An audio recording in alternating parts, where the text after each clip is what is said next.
Tell me if this is relatable. The game is advertised as multiplayer with tons of character choices, item choices, build choices, combos, enemies to fight, crazy boss encounters, and just look at that cinematic. And then, a few hours in, everyone is sprinting around one-shotting everything, or they're playing a running simulator while someone else one-shots everything.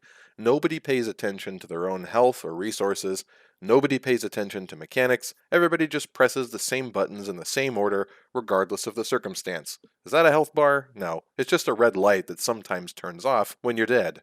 Mana bar? No, it's just an annoying blue light taking up room on your screen. Build choices? Well, sort of, but they all lead to the same experience, just a different color.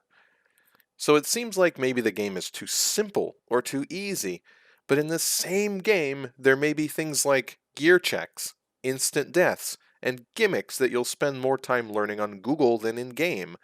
I mean, you can go complain about how boring the loot grind is, which is more in line with the game being too easy, and you can also go complain about one-shots. We just got one shot. Not sure by what. Which is more in line with the game being too hard. So, which is it? It looks like we can't make up our mind, when actually, that is the problem. The problem is the absence of middle ground between too easy and too hard. Developers make easily avoidable bad choices that guarantee this. And now it's the status quo. You'd think after the 100th time we would start talking about it, but no, we aren't. And I think it's because we've been distracted by the pretty lights. I'm going to be singling out action RPGs like Path of Exile and Warframe. Why them? Because they're very influential. They have great graphics, musical scores, sound effects, voice acting, lore, build systems, but the gameplay is what this video is about. Oh, and I'm sure the Diablo series probably fits in here somehow. How you all doing? Now, Warframe is the best that it has ever been, and if you're wondering whether you should return to it or jump into it for the first time, I would say yes. This is where we're at. The statement, Warframe is the best that it has ever been, while the video shows a complete mess of meaningless pixel cancer obscuring the screen, a garbage can of buffs in the corner that nobody pays attention to, a life, shield, and energy bar that never moves for the entire team. The actual run-and-gun gameplay is so dang satisfying that it's worth digging into for. Movement is lightning fast and incredibly versatile, and every gun and melee weapon feels unique. There's real variety here beyond just raw stats. I'm not just cherry-picking either. These are the last 5 Build of the Week videos for Path of Exile. We've got indiscriminately nuke the screen, indiscriminately nuke the screen, indiscriminately nuke the screen, indiscriminately nuke the screen, and indiscriminately nuke the screen. Compare this to the first Build of the Week. As you can see, the Ice Spear Totem does a lot of damage providing that it's not destroyed by the monsters. Because of this, it's often best to cast them to one side and then protect them. Although it's a little bit of extra work having to go and cast the curse on the monsters, it definitely helps you cut through rares much more quickly. The intent was clearly that players pay attention to what they're fighting. The build crafting potential in this game is infinite. It's crazy the amount of different things that you can do. However, as a new player, I can't see the impact of my build crafting because even without mods, 20 hours into the game, I can clear the vast majority of content with little to no effort. Doesn't matter what weapon you're using, what frame you're using, what mods you're using, or whatever, and that just doesn't feel good. I mean, it's great that on paper we can find a million combinations of items, skills, etc., but they fail to produce any meaningful difference in the gameplay. When people praise these games, it's almost always about the aesthetics or the systems, not about the gameplay. The graphics are great, the story is great, the action role-playing is not. Is this an action RPG? It has a guy with a sword who fights monsters and levels up, but graphics are not gameplay. This is fine for a game like Vampire Survivors, but not for an ARPG. Yeah, and literally the character name that I had that made this... Oh, there we go. Oh, we got a Minotaur map. The character I made that did this build, his name was Vampire Survivor. That's literally what I did. Let me give a name to this problem. Face rolling. At its core, face rolling is when you are engaging with the game way less than intended, either because your choices aren't interesting, aren't meaningful, or both. For example, in a maze, too many walls leads to your choices being meaningful but uninteresting. Too few walls leads to your choices being interesting but meaningless. If you're forced to memorize a boss gimmick, your choices are uninteresting. If you're so powerful that you can ignore all the mechanics, your choices are meaningless. Both are face rolling. We're seeing graphics basically substitute for gameplay. There's plenty of superficial complexity, but at the end of the day, the simplest way to play is the most rewarding.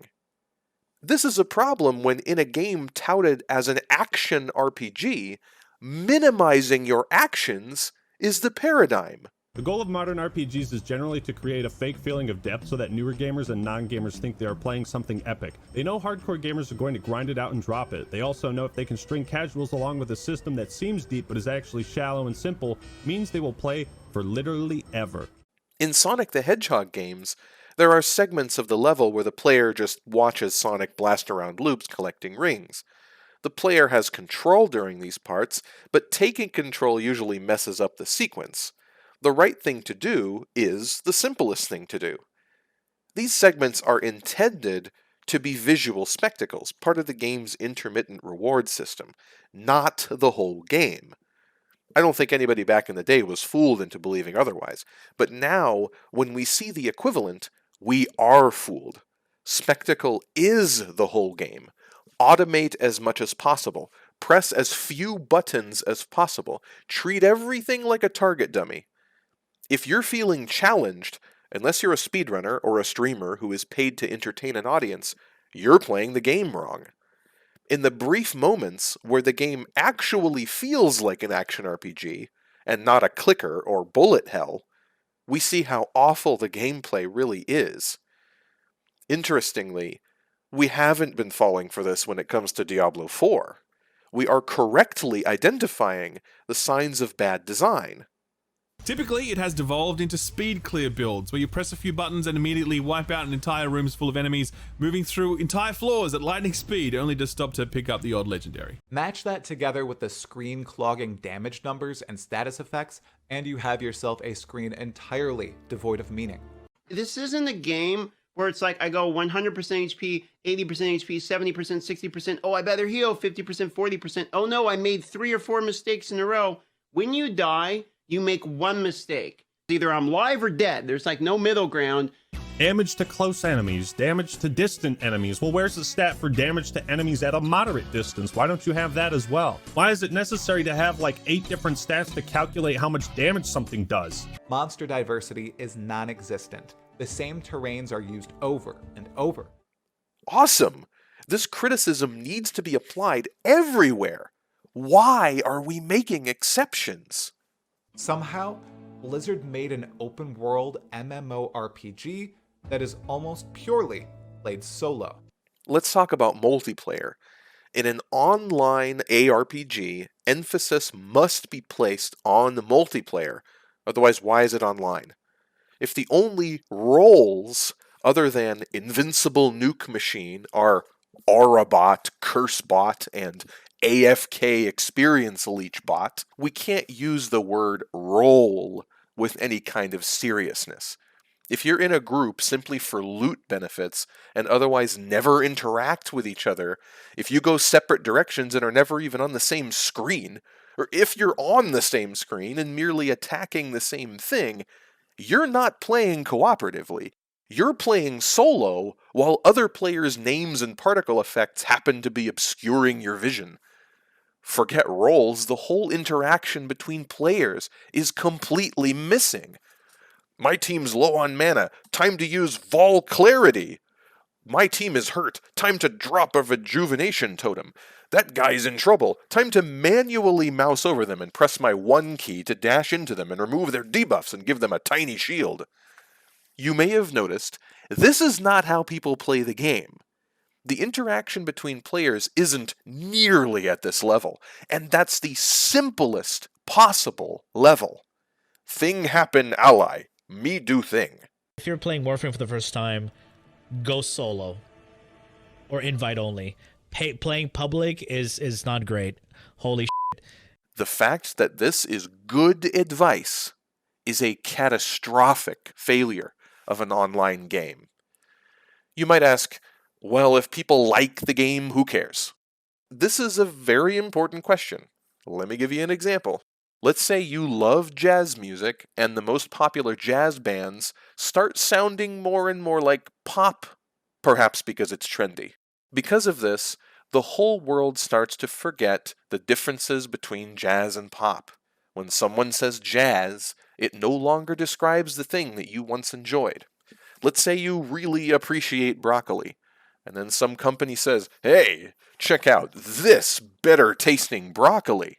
And then the whole world goes, wow, I had no idea broccoli could be so stereotypically and unoriginally delicious.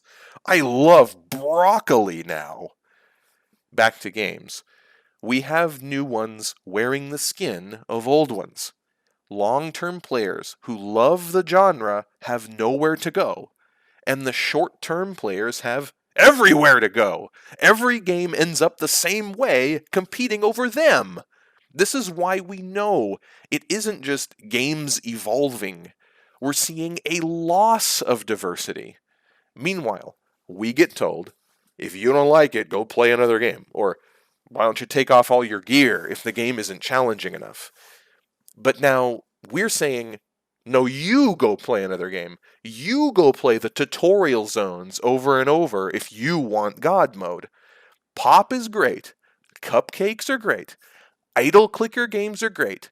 That seems to be what you want. Being able to build your character and break the game is the thing I like to do. This is a fantastically backward way to think about game development.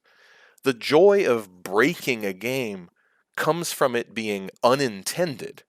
If breaking it was part of the design, you didn't break it. It's just a bad game. The game is what the rules are. Yeah. Not what the players have sort of decided it is. Think of it this way. An incompetently produced game will be imbalanced, breakable, face rollable. You don't have to build these into your game.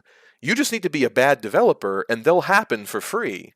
Look, I understand that people pursue the feeling of breaking the game as an achievement, and there may be some precedent for it at the end of a single-player game. But we're talking about people breaking multiplayer games within a week before they've even done all the content. In an online game, you definitely cannot be okay with players breaking your game because they'll hopefully be playing together. If one person has God mode, they break the game and the economy for everyone else. God mode should mean peak achievement in a specific role, not all the roles. It's crazy that if you watch videos of high-level gameplay, it looks like what low-level gameplay should be. And if you watch low-level gameplay, it looks like what high-level gameplay should be. It seems like we have allowed the whole genre to go to mush so that a few people who don't actually like ARPGs can say they dominated an ARPG. Great. Now game development means nothing. There are no standards. Cats are apples. Graphics are gameplay. Awesome. As long as this difficulty ramps up to test me soon, within the next hour or two, I will be happy. Come here. I should tell him. I probably have more criticisms of Diablo 2 than of any modern game, but it set the stage as an archetypal ARPG in a lot of ways. Screen-clearing AoE, if it even existed, always came at a cost. You couldn't clear all the content using the same strategy. Then came Enigma and other runewords. Doesn't it seem like modern ARPGs have players starting off with the same power level that D2 left off with at its endgame?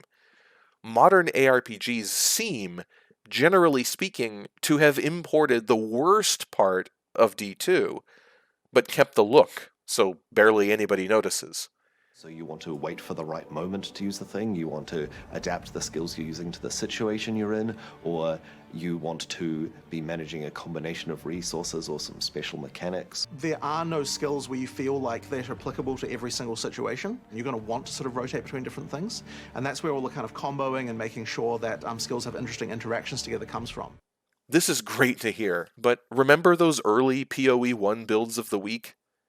That's the way PoE 1 was supposed to be. A lot of games on inception want to be the way the PoE developers are describing, but they end up degenerating because of some extremely common problems that incubate under the pretty graphics. One other thing I noticed that I did not like when I was testing the game was the consistent having to go back to town to get the potions. For instance, the sorceress was having this problem I was noticing with mana. People kept having to go back to town and they were complaining about, man, I have to go back to town and get mana all the time. Whereas a warrior, I was having this with HP. The problem is that players can use portals this way in the first place. The solution is to stop this and balance the encounters so that players can reasonably beat them on a single tank of resources. If instead the developers hike passive regeneration or life mana steal, they will ruin the game. Again. The tendency is for all games to regress into less and less interaction over time, both between players and between players in the game itself. The graphics often don't reflect this. They often tell the contrary, with more and more explosions over time. Just like with the physical world, certain things just happen spontaneously without anyone's direct intention. Some of these things are bad. Being a good game developer more or less means fighting against entropy, fighting against a law of the universe, and somehow winning. Fortunately, we have decades of video game history and millennia of game design history to draw on. Even if you don't care about games, it should drive you nuts that better graphics hardware is just increasing the cost of our entertainment, despite not necessarily making it any better, and probably making it worse. You know what I'm saying, right? Outside of the pew pew pew explosions and like Warframe is just like, what?